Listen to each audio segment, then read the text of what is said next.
You're listening to a Roddenberry podcast. Mission Log Prodigy, a Roddenberry Star Trek podcast. Episode 9. A Moral Star, Part 1.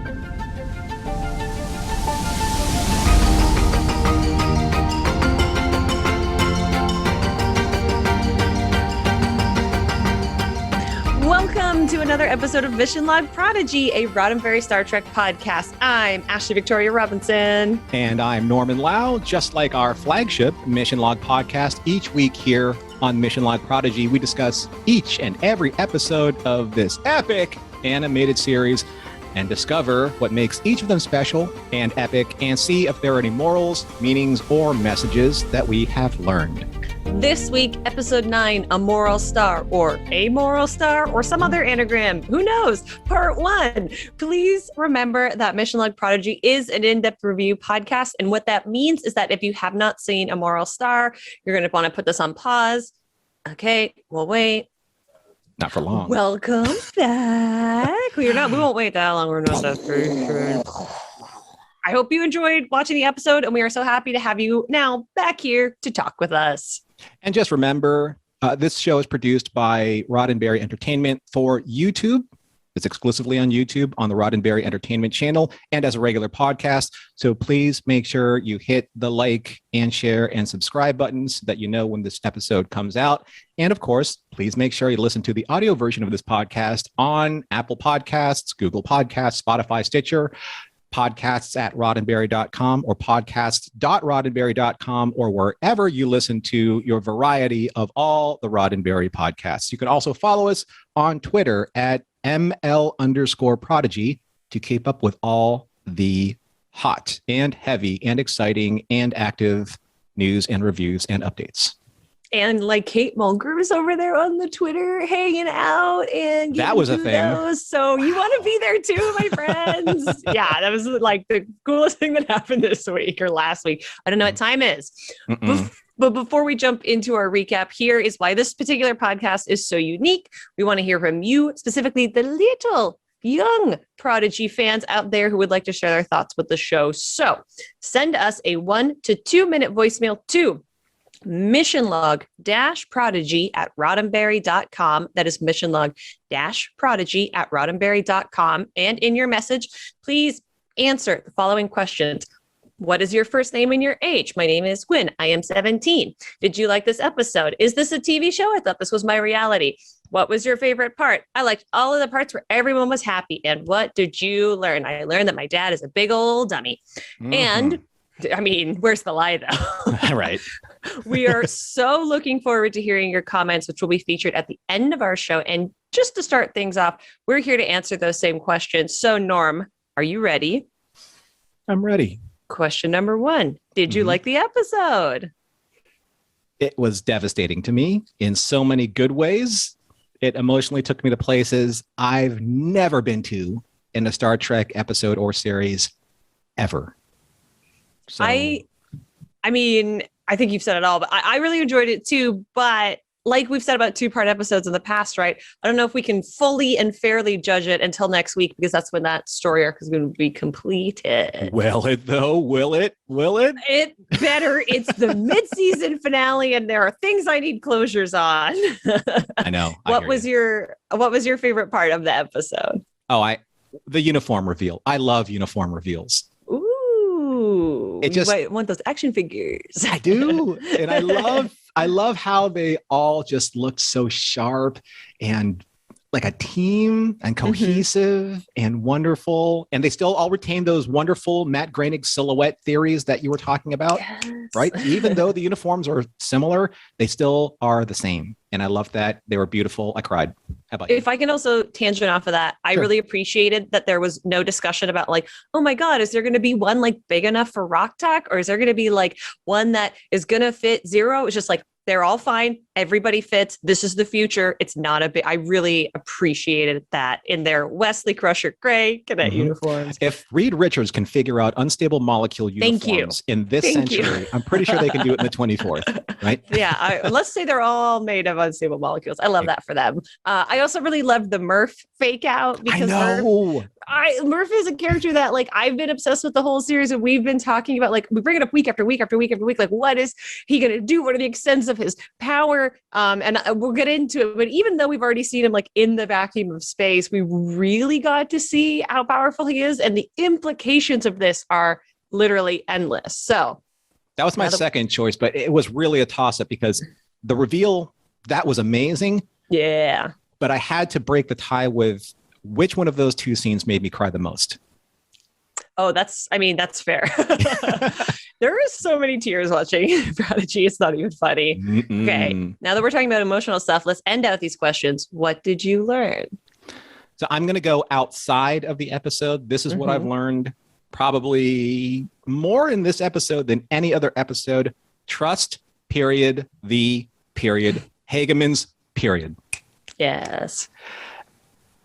Every episode has great character moments, morals, meanings, and messages. Everyone has great writing and great directing, great music, great production, great everything. So all of that stuff we repeat most of the time, but there's a reason why. These two guys, it's their fingerprint on every single episode. They're driving the boat. You have to put your trust in them. That's the only thing that I can do because I can't even anticipate what's going to happen next, nor do I care. I just want to watch it and enjoy it. How about you? So mine is kind of similar, and it is Don't Doubt Animated Trek. I know I know that there is the long legacy of the animated series of TAS looming over, this new era of Trek, but both Prodigy and Lower Decks have often kind of felt like where no series has gone before, being thank you. Aesthetically so unique and different from all other Trek we've seen, animated or otherwise. The types of stories they're trying to bring in these new audiences, and as an old-timey Star Trek fan, I always wonder whether or not new fans are going to be able to get on board through this type of outreach instead of let's just make another great Star Trek show. Like, the quality of the story should be enough, but the content is always stellar. New people always come, which is the most beautiful thing about fandom, is welcoming new and different people into your fold. So these were the two series that I was simultaneously the most excited, but also had the most reservations about when they were initially launched. And I'm so pleased that I get a chance to come in and scream with you about them every week. And that they are, in my opinion, this is the most exciting Star Trek. And this episode, and I feel very confident saying next week's episode, are really, in the Prodigy realm of things, just the icing on the cake for me. I couldn't say it better myself. I'm going to steal all your words and take all the credit, but I won't. You know why? Because we're a team. That's right. Teamwork makes the dream work, if you haven't already heard that before. But Ashley is going to continue ranting a little bit more with her enthusiasm because she gets to do this week's recap, as she has done for the past couple of episodes. So I hope you enjoyed our answers, but here we go. Ashley with this week's recap for this week's epic episode. Star Trek Prodigy. That's not going to get tiring at all. Episode 9, A Moral Star, Part 1. Written by literally the all-star cast, everyone in the room. Kevin and Dan Hageman, Julie and Shauna Benson, Lisa Schultz, Nikhil S. Jayaram, Deandra Pendleton Thompson, Chad Quant, and Aaron Waltke. I'm so sorry. And directed by Ben Hibben. I love you all. You're all fantastic. So what happens in this episode? Let me tell you, I tried to keep this one shorter. We'll see if it worked out. The episode opens with Rock Talk basically explaining the last episode to everyone. It's really cute. They make a good team. But despite that, the team's morale quickly takes a hit because no matter how far we run, the Diviner always finds us. And then Dal knocks the head off of the 3D printed Dreadnought, and a Princess Leia style hologram recalls the crew and the protostar to Tars Lamora with the threat that if they don't come back, the miners will pay the price. Rock wants to go back. Gwyn doesn't. Jankum wants to contact the Federation and let them handle it. There's a lot of possible plans going on, very reminiscent of the fox and the chicken and the grain metaphor that we saw earlier. But in the words of hologram Janeway, the captain has to make the choice. Unfortunately, Dal doesn't want to make the choice. Following this, him and Gwyn have a really sweet scene together where like little romantic tension start, but I'm their children, so I'm not going to be like kiss, kiss, kiss, but also like kiss, kiss, kiss, where Dal admits that he is scared to go because he spent so much time trying to escape Tars Labora. Very valid. He wants to keep his crew together and says, this is our Kobayashi Maru. But Gwyn reminds Dal that they're in cat boots now, and a training montage ensues, and the crew is all in this together. Everybody is working at the height of their powers. It's awesome. Rock and Gwyn and Janeway all drink coffee together in the feminist moment of the series that my caffeine-addicted self has been waiting for. Zero tells the audience that Murph is indestructible. This will become important later. Everyone then appears out of the montage. Whew, we're tired. We just did a montage wearing cadet uniforms. I screamed.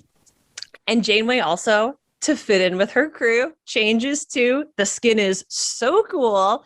And she gives a rallying speech. I am telling you, if you're ever auditioning, this would be a great speech to do in the room about how a crew never thought that they were cast material, that they were Starfleet material, but they are after all. And then the proto warp back to Tars Labora in a sequence that feels so comfortably like a traditional Star Trek scene. It's just like a blanket wrapping around you. Everybody is at their console, working at the height of their powers. Everything goes great. But then we're back at Tars Labora, which is like kind of a bummer because in Zero's words, it is just as hopeless as I remember it. I don't want to say we name check the Cadian, the Cation orphan, but we see them here. They get a little check-in. Murph goes off to play dress up. This will also be important later as the tractor beam tows the protostar in. Jankum is determined to make some better memories on this mining colony for himself and Rock Talk, and I think that's adorable. Dal wants to know how they're supposed to leave Tars Labora without a ship, because once they come down, the Diviner's immediately like, give me my progeny, give me my ship, please. But the Diviner's actually not that interested in what he promised, and he is bound and determined to take Gwyn with him. She agrees to go because she wants to learn the truth of the protostar and the asteroid and the mining colony and everything else, but only if her father frees the miners and promises that her crew has transportation off-world. She says her goodbye with a special hug allotted for Dal, kind of like at the end of Wizard of Oz, where Dorothy's like, I'll miss you most of all, to the Scarecrow, and makes her captain promise to look after the crew. Despite doing the right thing, everyone feels as though they've lost because sometimes life is like that. Janeway doesn't like having the Diviner on the protostar because she knows what's up. And Dreadnought overrides her, creating a dark and evil hollow Janeway who is definitely bad, but like not cool. I have to say, she looked really sick. I would buy an action figure of this too. And he makes it very clear that he has no intention of sparing the life of the Diviners or the crews. Shocked. And targets the protective shields, firing immediately, explosions. Gravity spins away, and there's not much time left until everybody on the asteroid is out of oxygen. The crew tethers themselves to each other as the protostar just whips right off at full impulse and leaves them all to die in its wake. Gwyn demands to know why the ship is so important to her father, but the Diviner doesn't think she will understand whether he holds the protostar or her in the highest of esteems. They link telepathically, their faces light up, it's really cool, but the Diviner can tell that Gwyn is hiding something and trying to solve her time. Turns out the crew took the proto-core? What? That's like super powerful and really dangerous. What about radiation? Questions? There's no way that they can properly engage the proto-drive this way. So then we go back to Tars Labora. Everybody calms down. They get on with their plan. It turns out they were never really that panicked to begin with. The only problem is they don't have gravity. So things are just a touch more complicated. Another great callback to earlier in the season where they had to kind of deal with no gravity. And if you're wondering where Murph has been this whole time, he's been hiding inside a copy of Zero's body with the proto-core inside his body, just being casually indestructible and keeping the plan on point. And then right when things are getting interesting, the end, episode done. See you next week. It's time to turn on the oxygen in the room because Ashley needs a breather or two, but I'm not going to give her that because this episode's so exciting. It's so incredible. I was floored from the moment they went out of the credits into the episode.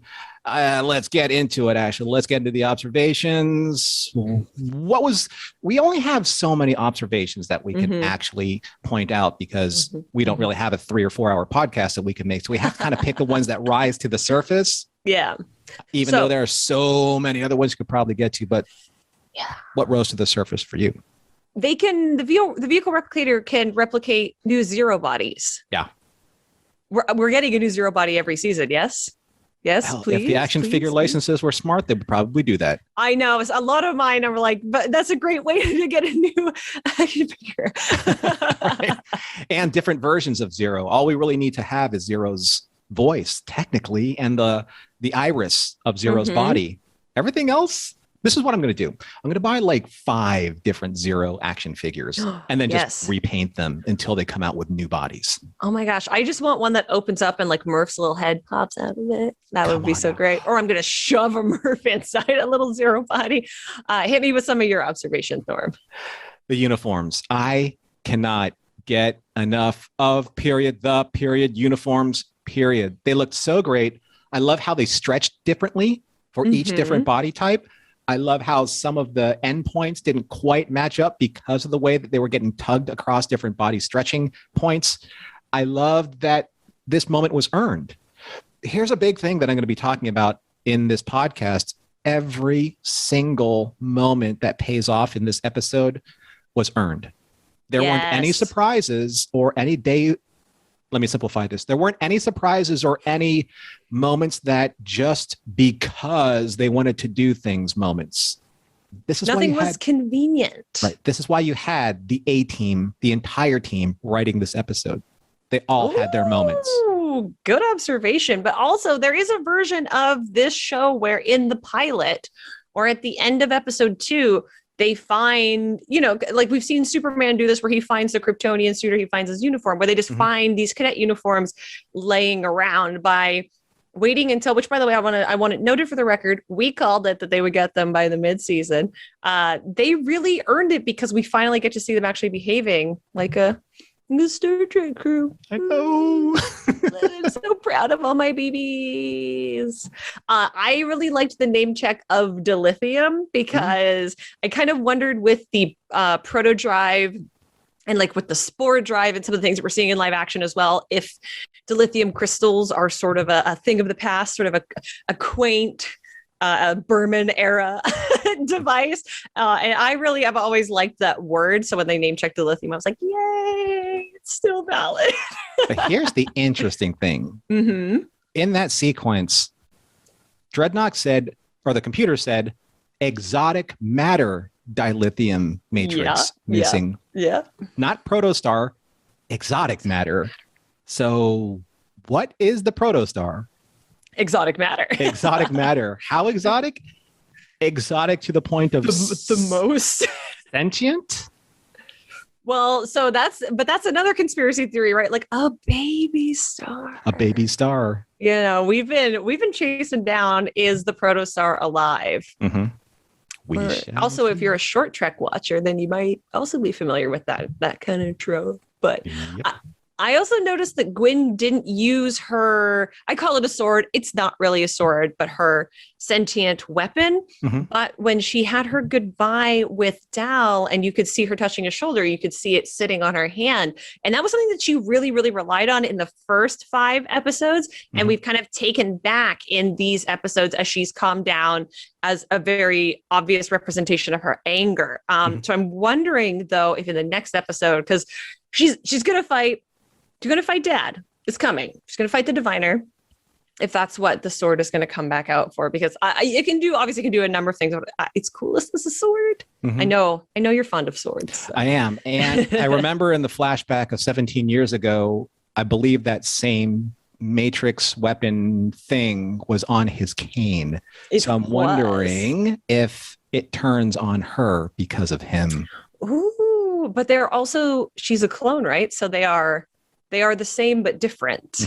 So he is her evil. Whose loyalty does the sword blobby thing, whose loyalty does it lie towards? too. Interesting. Okay, what else do you got for me? So here was a funny thing. Even though the Hagemans completely acknowledged this in a tweet, 2 days or 3 days before that tweet, I was talking about the title, A Moral Star. And I always thought if you said that quickly, it would be a moral star, like a bad star or somebody that's doing something bad in this episode. And then Earl, our stalwart editor extraordinaire, genius, everything else under the sun, who's fantastic, he said, well, isn't it an anagram of Tars Lamora? I was like, boom, exploded. And then the Hageman said, yes, an anagram for Tars Lamora. I'm like, oh man, I wish I was nearly as smart. Truly, the thought would have never occurred to me. Nope. I was looking for something else, and I think it's great. This is another one of those wonderful, fun name game title surprises that you get in these last 5 episodes. Not even necessarily the first 5 episodes, but definitely in these last 5 episodes, the name check game has been on point. Epic. Well, the integration of this is a little off topic, but the integration of the name Star. We think it's Tars Lamora is an asteroid as far like what are they mining for? Is there a proto drive in the core? Is that what we've been looking for the whole time? Is this an egg? Are we hatching another baby? An egg. Something. Oh my God. I didn't even consider that. Like Devil in the Dark. Are we actually oh my God. Or someone's like the internals. Like jeez. The rabbit hole just goes deeper and deeper. I know. So there's a lot of implications with the acknowledgement that the cluster of vowels that is an anagram, that it wasn't just an accident. So right. Oh my hopefully more baby stars. A baby star. I love it. All right. There's some darkness going on in this episode though. Like literally and figuratively. But like it's real cool. Like Dark Janeway is super cool. And like, yes, like I was kind of snarky earlier and was like, they're doing it for an action figure. But I don't even care. Because I don't know if Prodigy, certainly not in the first season, is going to be touching on the mirror universe very much, but that is a stalwart Star Trek trope. So I think there's time we could get to it. And I kind of like seeing this is our mirror universe Janeway, and I am super here for it. And I'm super here to see the first cosplayer at like STLV or something like that. For all these uniforms. I think I think it was Chad Quant who tweeted out, and everyone run right now to your sewing machines after seeing your this tailors. episode. Yeah. It may have been Aaron. I think it was Chad. But either way, yeah, I'm sure that cosplayers are all over what's happening in this episode. I like Dark Janeway too. I thought it was cool. What if it's not even just the Mirror Universe Janeway? What if it's the Orders Janeway? I mean, if there's some way where, because we know the way stories go, they're going to get the protostar back. It would be so cool if the Diviner or Dreadnought just kept a dark version of Janeway or whoever the villain winds up becoming to fight Hollow Janeway. But also, we're spoiled for Janeways because, mark my words, we're going to see modern day Janeway at some point.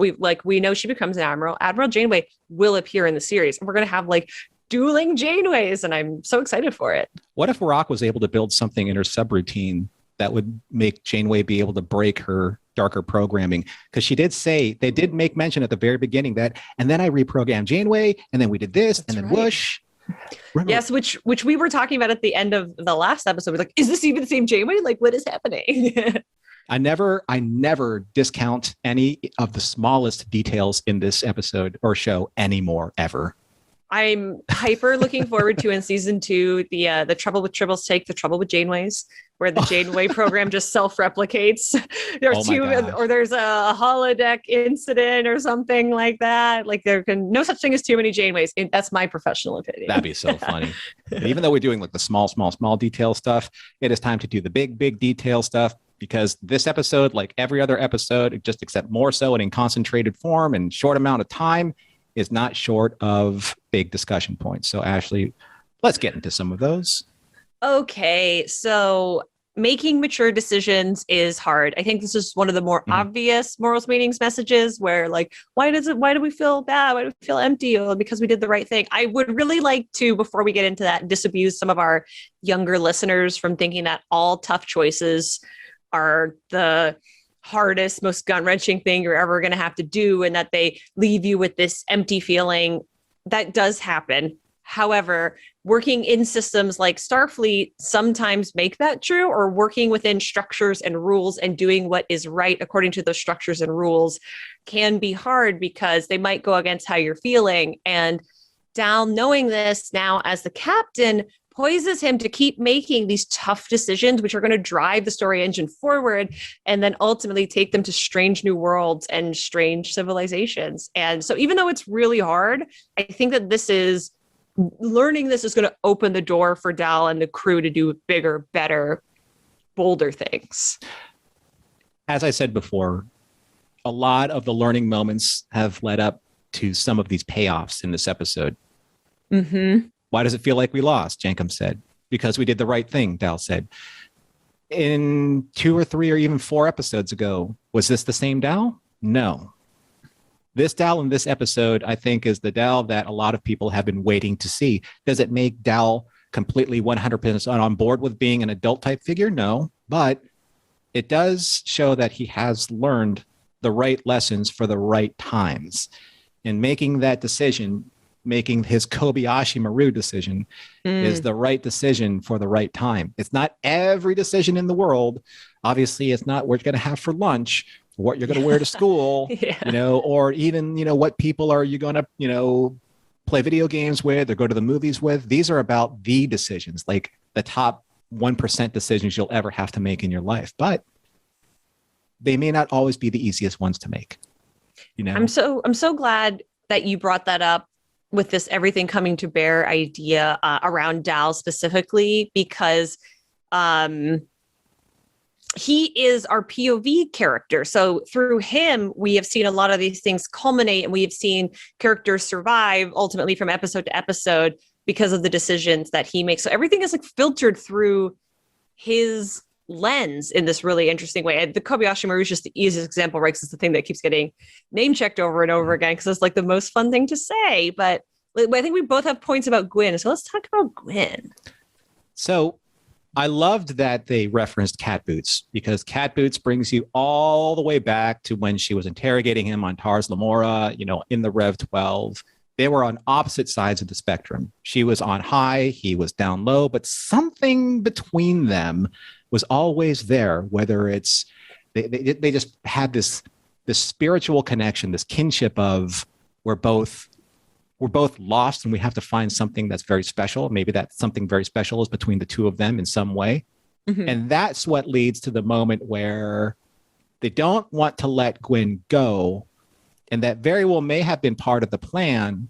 But even letting her go, there was a small percentage of her turning the ship over to her father if her father's influence was strong enough. Mm-hmm. Because up until episode 5, it was always Gwyn is the foot soldier for her father. She's going to find the ship. She's going to do whatever she needs to do to the crew and turn that over to him because that's what she's been ordered to do. But now, maybe for the last time, trusted her father.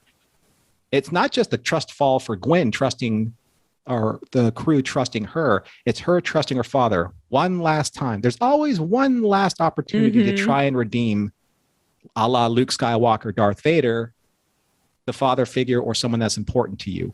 And he was almost there. Almost. But then once again, he showed her exactly who she is in the order of importance of his life.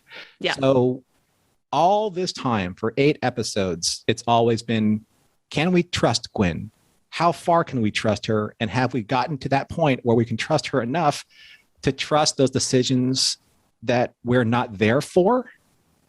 Because that's the ultimate sign of trust. And that's what they learned in Time Amok, to be able to trust each other without them being there in the same room.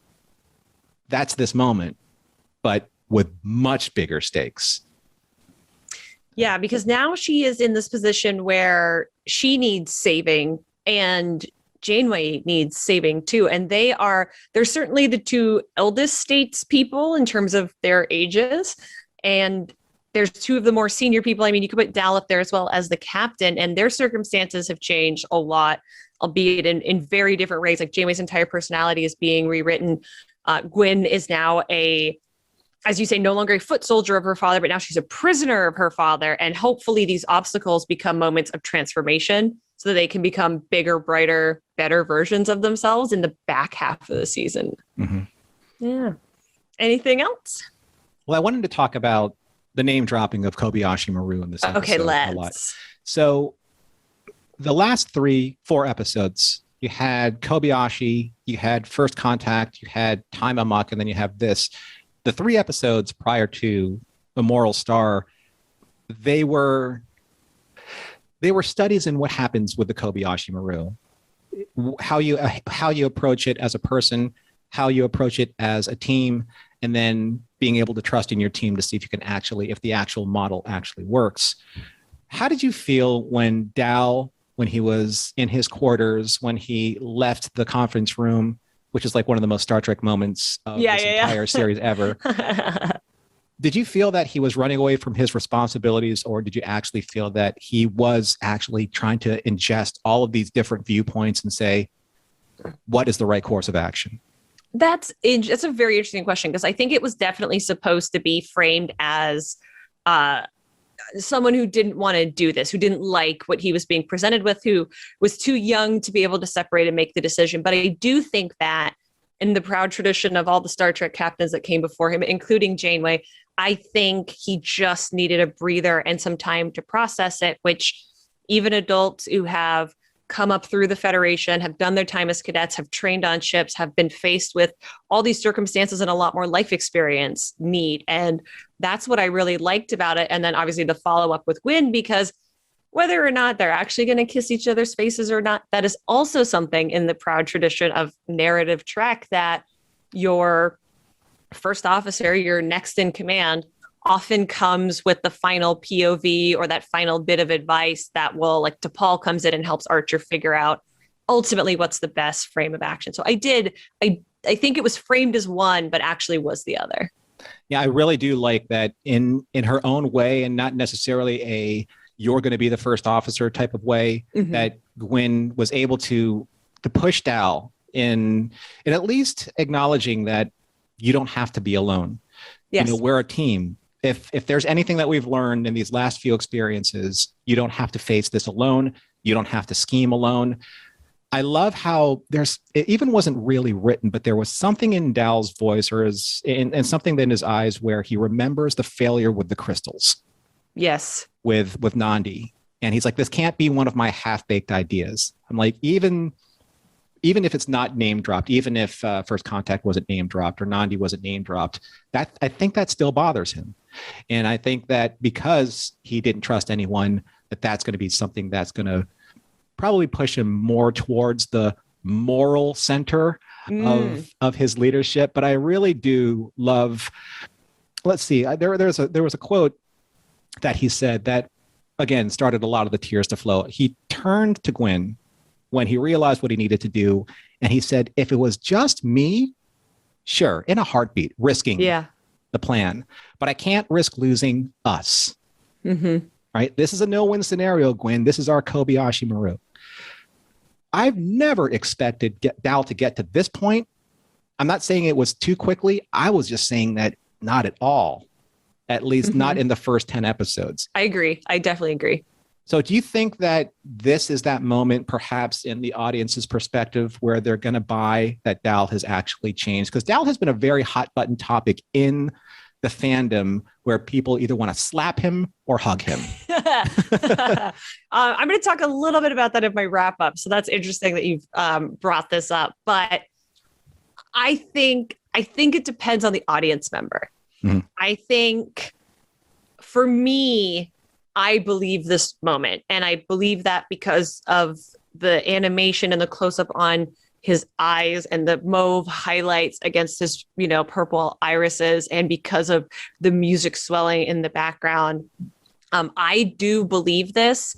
And if I looked at it on paper, I might think that by episode 9, it's quick, but I don't think, given what's happened in the previous episodes, it is unearned.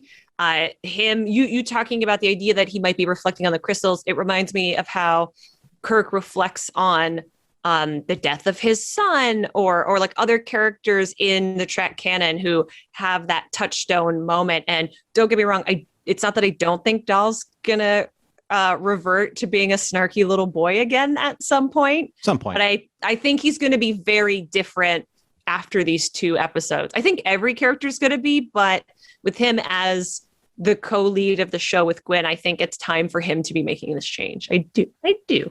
Okay. It's just something that I hope that he's still Dal. I don't think that a lot of people will miss kind of like the irreverence that he's had towards Janeway, the way he kind of puts her off. I hope that that's still there because he is an entertaining character that way, just not the character I think that we expect in these types of situations. You don't want him to be seasoned too quickly, I think.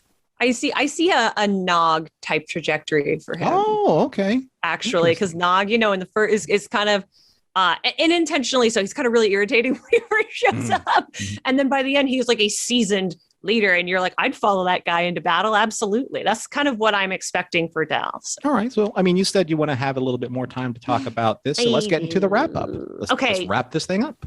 So it's sort of in the overall meta sense. I wasn't really sure how our Prodigy was going to be able to like push the stakes and push the envelope leading up to, this is a finale arc. It's a mid-season finale, but it's the finale arc. It's the culmination of everything that's come before. Then we're going to have some breathing room and we're going to get a new adventure with new struggles building on what happens after next week's episode.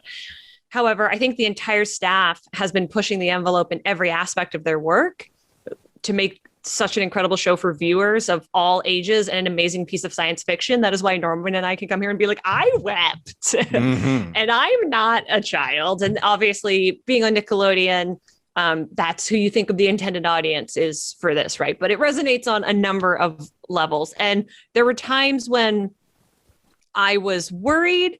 I'm still worried about Gwen and Janeway and how they're going to come through. But other cool things have happened along the way. And in the beginning, like I was one of those people who was not super hot on Dal. I think even if you go back and listen to that lesson, the first episode, I say like, I hope he gets his life together because like he's really annoying. I had a brother he's like a year younger than me, so that's where my baggage comes from. But now I trust him as a leader, or I trust him to at least try to make the best decisions possible. And that's all that you can ultimately ask anyone to. It's all that we can ask each other here on the show as co-hosts and us and the listeners. He has things under control, or as relatively under control as you can when you intentionally send one of your beloved crewmates away to possibly die. Jacob and Murph are getting to play like important active roles. They aren't just here for laughs.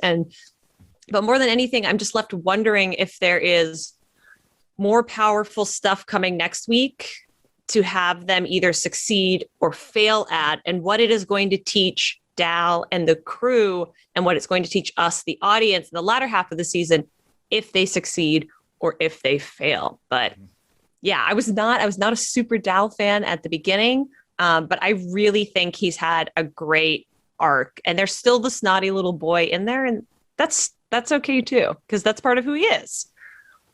I'm really interested to see if the Diviner, with all of his experience and wisdom, has really been duped the way that they think he's been duped, has been tricked. I mean, I don't think so. But I think they might win the day. They might, but at what? I guess it's what cost. That's the question, right? Like there's 11 more episodes just this season. So obviously the characters are going to be around. Yeah. Stories are going to happen. But as you say, at what cost, I think is going to be very, very interesting. Now, I remember when I saw the list of all of the writers, I think my biggest concern was, and this happens with movies or any other TV show, especially where a long list of writers and a long list of producers are in the credits. Mm-hmm. Usually there's, and this is traditionally, this doesn't happen all the time, but usually there is a little bit of a power struggle that you can feel happen on screen because it's happening. Exactly. Too many cooks. Too many Jankums, too many, no such thing as too many Jankums. But there are too many cooks in the kitchen, right? There are too many people trying to get their fingerprint on the final product and show that their fingerprint is on the final product. But this is what I love about this show. You have an almost perfect representation of the external that's going on outside of the show and the internal that's going on in the show. This show is about teamwork. This show is about finding your found family. This show is about trusting people to the point where the only thing that matters is succeeding in your mission. The writers and the producers and the talents and everyone that puts themselves and all of their efforts into the show, they all have a role to play, and they're playing it exactly the way they need to play it. And I think that it's because, as I said before, you have to trust the executive producers. You have to trust the Hagemans that they can take this wonderful list of talented people and let them all have their moment, but not overplay their moments.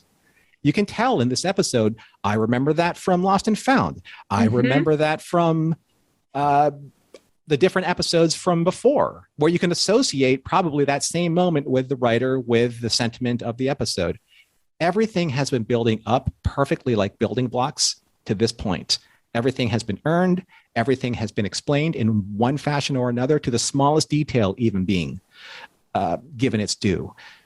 Cat boots, for example.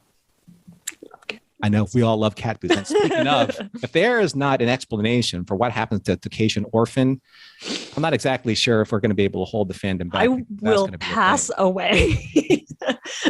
She's been waiting for salvation, and she's still there atop of that rocky ledge. But the way that I saw this was, imagine if the writing crew, the directors, and everyone involved, they all had their own portion of the warp matrix puzzle to solve. Ooh. And then the Hagemans were Janeway, trusting each one of them to solve their piece of the puzzle so they could keep pushing this incredible production forward and forward and forward until we reach this moment. The only thing that really concerns me, and this is just from a personal standpoint, I've never seen a series, if you can't tell I'm gushing, but I am, I've never seen a series sustain this level of quality episode after episode after episode. Never. To the point where it feels like something has to give, or it's untenable or unsustainable. But I have to trust, right? Because so far, we haven't been let down. And when we think it's not going to be able to be possible to deliver something better than the episode before, we get it, but maybe even twice more than we expected. So let's see if they can top this with a Moral Star Part 2. So what you're saying is we will be a mess next week. It's possible. I just don't know how, but it's going to happen because it's happened 9 out of 9 times. That's 100% win ratio. Not bad. Honestly, I love that for us. Okay, so you've got to tune in next week to see how many tiers, because unfortunately we've reached the end of our portion of the show. So thank you everyone for joining us here on Mission Log Prodigy. If you enjoyed the show, why wouldn't you? Please make sure that you like, share, and subscribe to our Mission Log Prodigy playlist on the Roddenberry Entertainment YouTube channel. Was that a Murph? Did a protostar escape you? Definitely, absolutely. It's working its way up. And find us on your podcast catcher of choice. Mission Log Prodigy is produced by Roddenberry Entertainment, production and technical direction by Earl Green. Our website and your opportunity to comment and connect with us is missionlogpodcast.com. And if you would like to support Mission Log directly, you can do so at patreon.com/missionlog. And thank you everyone for taking the time to be with us. And we look forward to discussing episode 10, A Moral Star Part 2 with you on our next podcast. But until then, let's see what our younger cadets have to say with this week's very special incoming transmissions. Receiving listener communications. Message playback begins. What's your name? Jade. And how old are you? 4. Did you like the episode? I loved it so much. What was your favorite part of the episode? When Gwen uses her sword and it's really tough. She's really tough, yeah. And what did you learn from that episode? Do the right thing even if it's hard. That's right. That's a good lesson. Okay. Live long and prosper. Joanne True. My name is James. How old are you? I'm 6 years old. Did you like the episode? I liked it, but I got a little nervous Why? because I thought he was going to take the protostar forever. What was your favorite part? My favorite part was when it went to proto speed. And did you learn anything?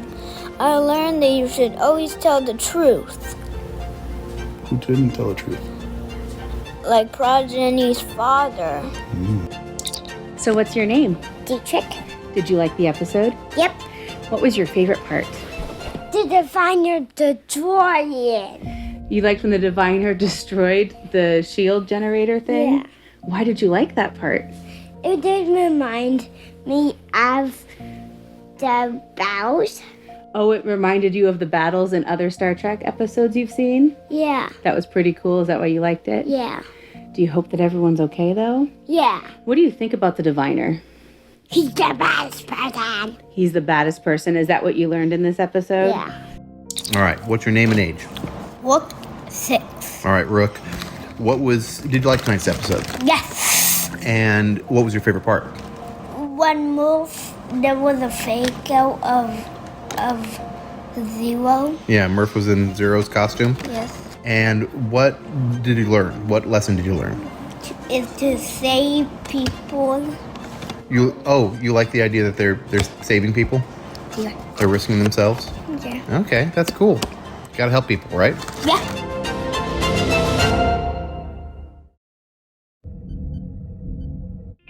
This is a Roddenberry podcast. For more great podcasts, visit podcast.roddenberry.com.